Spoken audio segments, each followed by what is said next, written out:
Hi, welcome to the space. Mystic Maya here, and I teach peace, and I have a message for you that I actually wrote a while ago in my journal where I channel, but today it just feels really relevant because I feel like I'm at the end of the cycle of healing it, and it just popped out to talk about this. And it really is for those who feel like they've been wounded towards gatekeeper energy.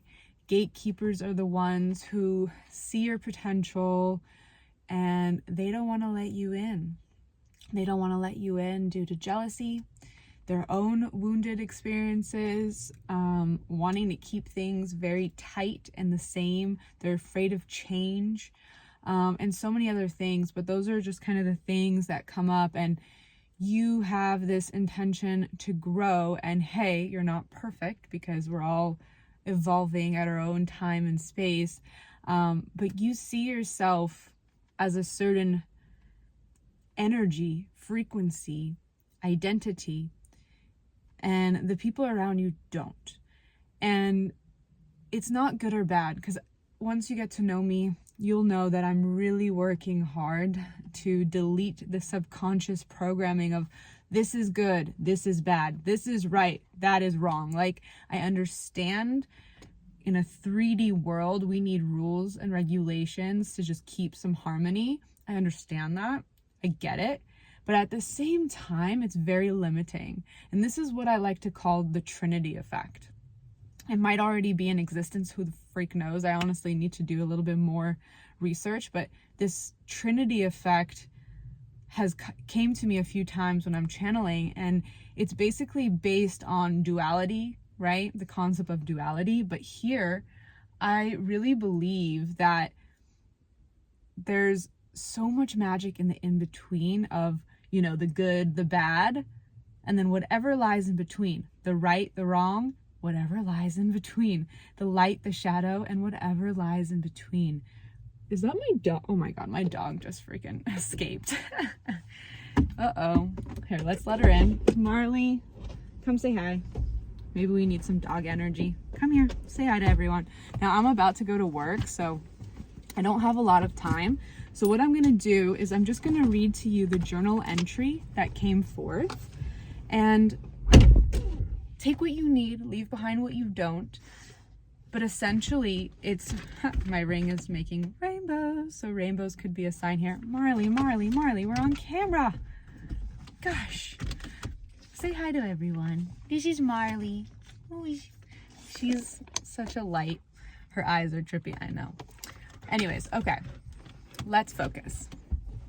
So this is the channeled message that came through, and what I did is I opened the Akashic records, and I had asked for guidance from my masters, my teachers, my loved ones. We all have them, because at the time I was feeling really wounded and hurt and angry at this specific gatekeeper, and I knew that I had a lesson to learn here, because at the end of the day, we're all wounded at some point, and we're all learning and flowing and growing, right? So it's like opening that door to the heart even more, opening the door of compassion, and really coming down from I to we. And then the we is the oneness.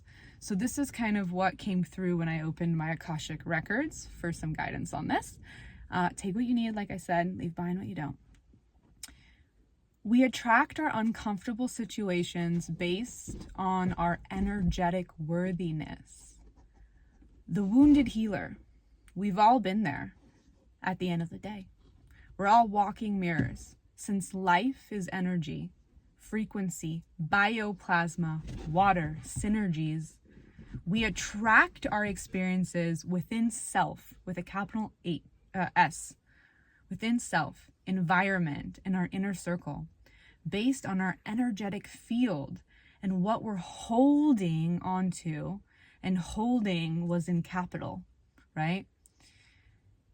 Your divine team in the sky does not judge. We love you. When you live up here, where the cosmos and the infinite hug you with so much love and abundance and fluidity, there's no time, and they put time in capitals, there's no time for judgment. Emotions, with an underline, they wanted us to know, emotions also don't impact us all that much because we live only in our light body. So they're so free up there.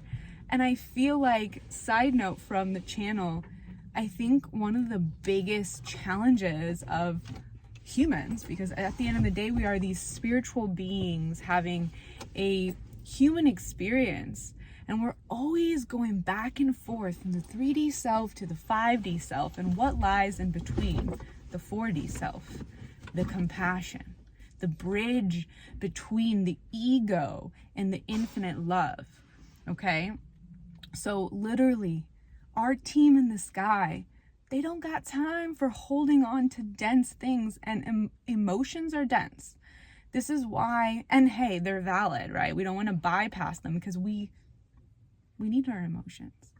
But just like the word emotion has ocean, I mean, not literally spelled ocean, but literally, if we choose our emotions to be fluid, they can be. But they are more dense because, again, we're in this physical body, and the physical body is dense. So here they say emotions also don't impact us all that much because we live only in the light body. There's no physical tissues, muscles, flesh for the emotional energy to hold on to. Anger is a dance of trying to figure out what's good and what's bad, what's right, what's wrong.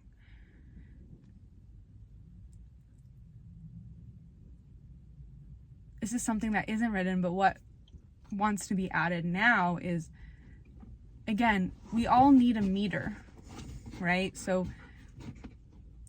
I don't want you to get too stuck if you're like, oh my God, I judged that thing, judgment, that's good, that's bad. No, all good, right? We all need kind of a scalability. The Greeks like to say, is it valuable or invaluable, right? Which I really like. Or is it beneficial or not beneficial? Which just feels a little bit more soulful than, is this good? Is this bad? Is this right? Is this wrong, right? So like, again, we need some sort of meter, and it's up to you to choose what feels good to you, because again, it's your experience here. So without judgment, figure out what that meter is to you of your scale of emotions and feeling into that. So I'm going to start from the beginning. Anger is a dance of trying to figure out what's good and what's bad, what's right, what's wrong, and then checking in outside of yourself and then inside of yourself and choosing what lies in between. So I totally got cut off there. So what that is really is, that's the Trinity effect that I'm talking about. That's where the mind, the body, and the soul connect.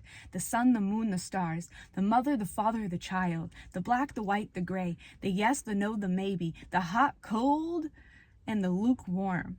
There's magic in the Trinity effect. And I wrote like a little doodle to show you guys. Like, there's so much magic in the Trinity effect, okay? And I feel like the Trinity effect really questions illusion on a deeper sense and a deeper scale.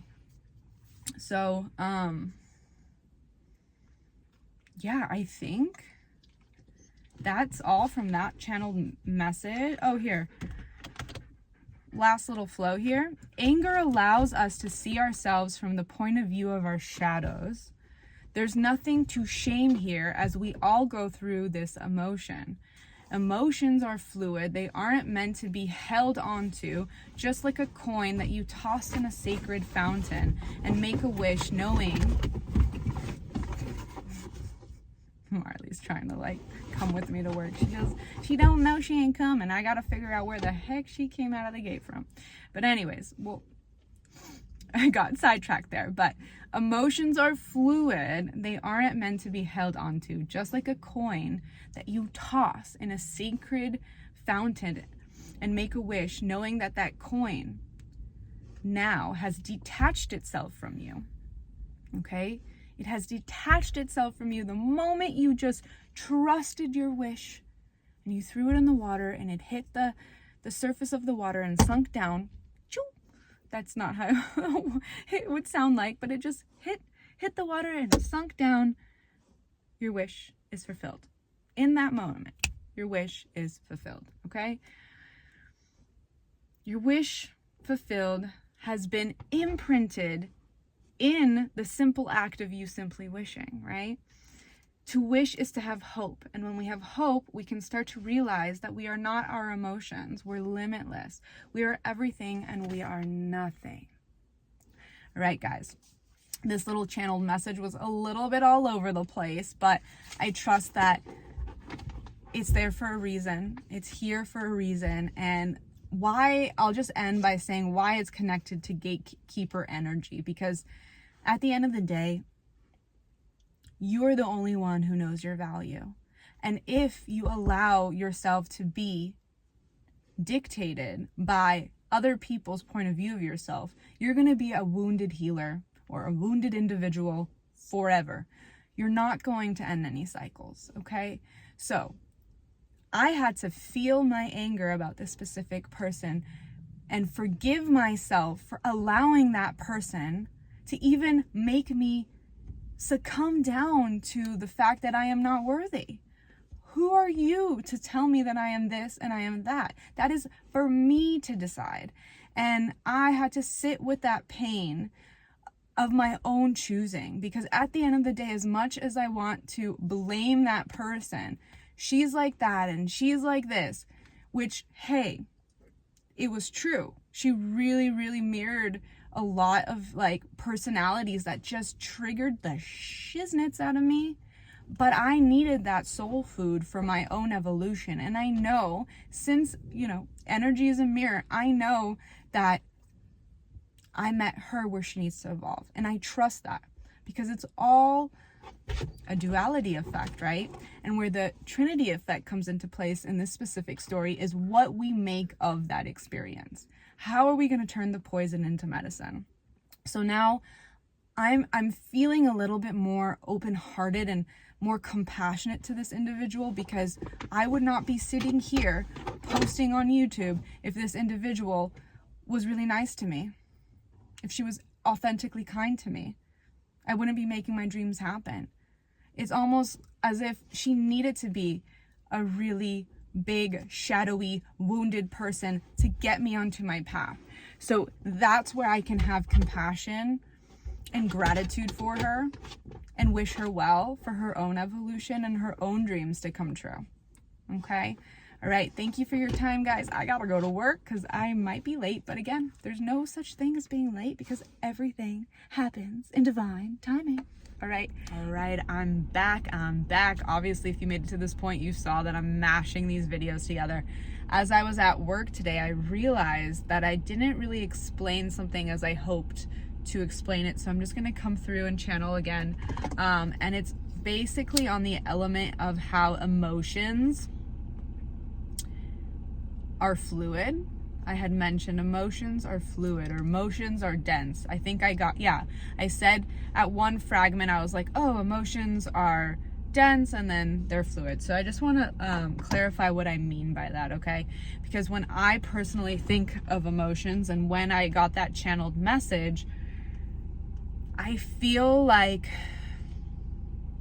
I was being guided to understand that our emotions, okay, and again, we talked about the fact that it has ocean in it, but it's not spelled as ocean, the body of water. But I do think the symbolism of the ocean, the vastness here, the depth, the clarity, the purity here, the void, is so significant. And 111, as I said that, because our emotions are fluid as its birthright, right?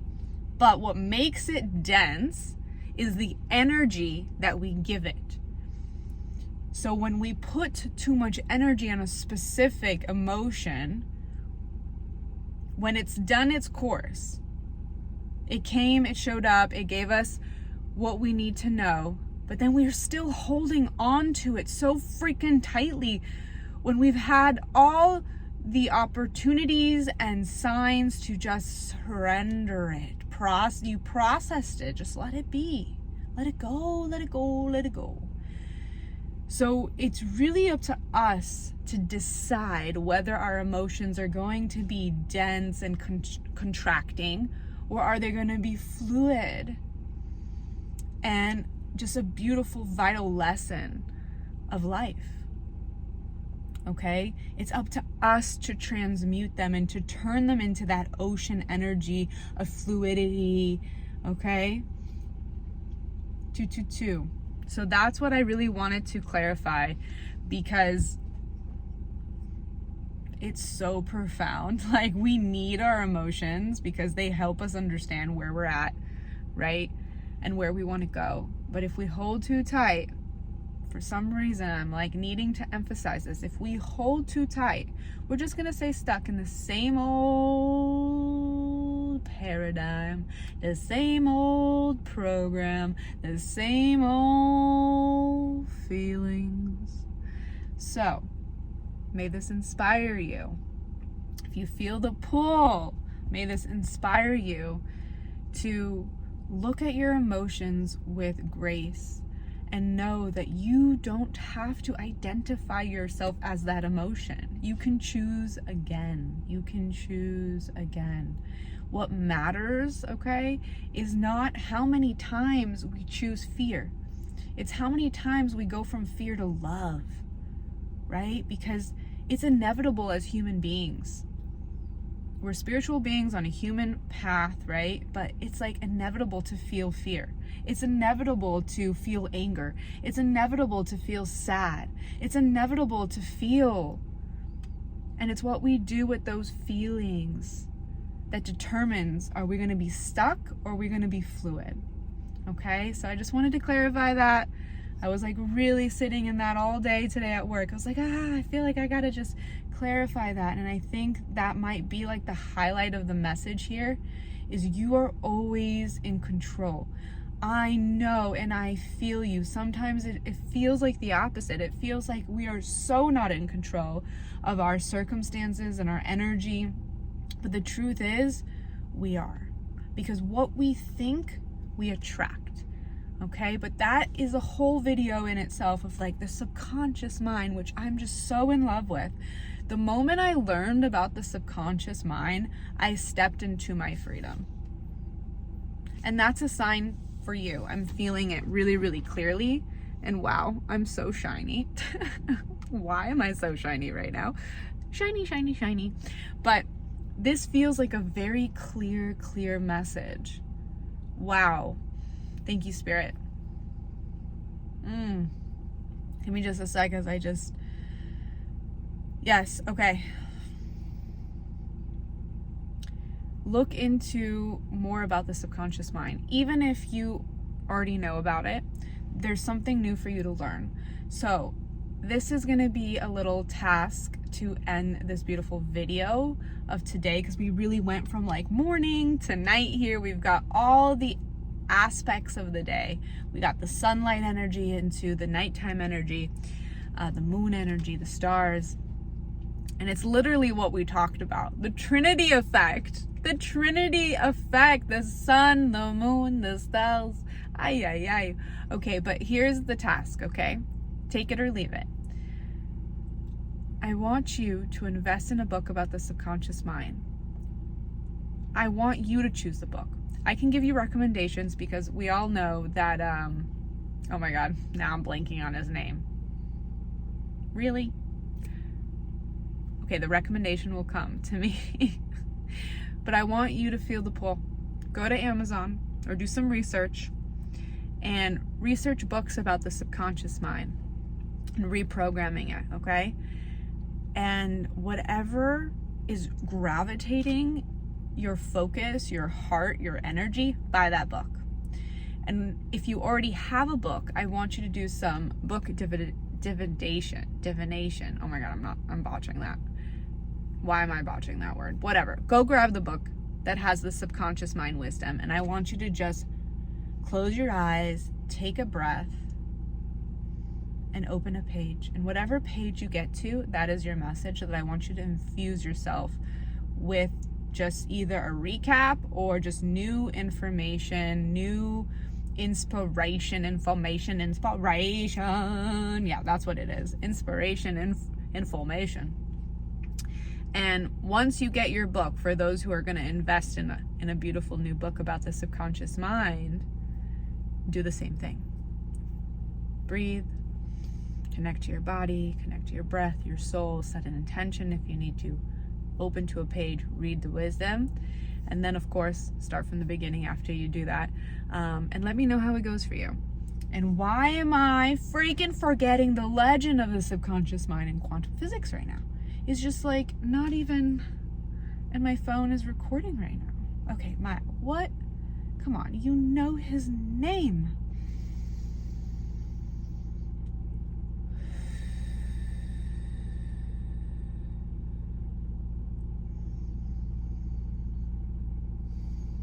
Okay, it's been a long day, 8-hour shift, and I haven't really eaten, so I'm gonna give myself grace and compassion because I really can't remember his name right now.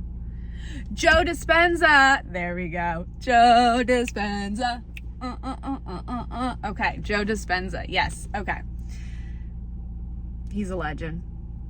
All of his books are great. So that's a really good one to start. But I want you to do like a little like fun exercise of feeling the pull. Like go research top 10 books of the subconscious mind and see what calls you, because each of us are going to have our own little flow, our own little like, you know, magnet energy to something. So I wanted to speak to you. When you do choose the book, comment down below. I would love to know how it goes. And in general, if you had any just like aha moments here, feel free to share, because I love hearing from you. Subscribe, and there'll be more fun little messages coming through. All right, lots of love from your shiny forehead, Maya. Oh my gosh, this is just ridiculous. All right.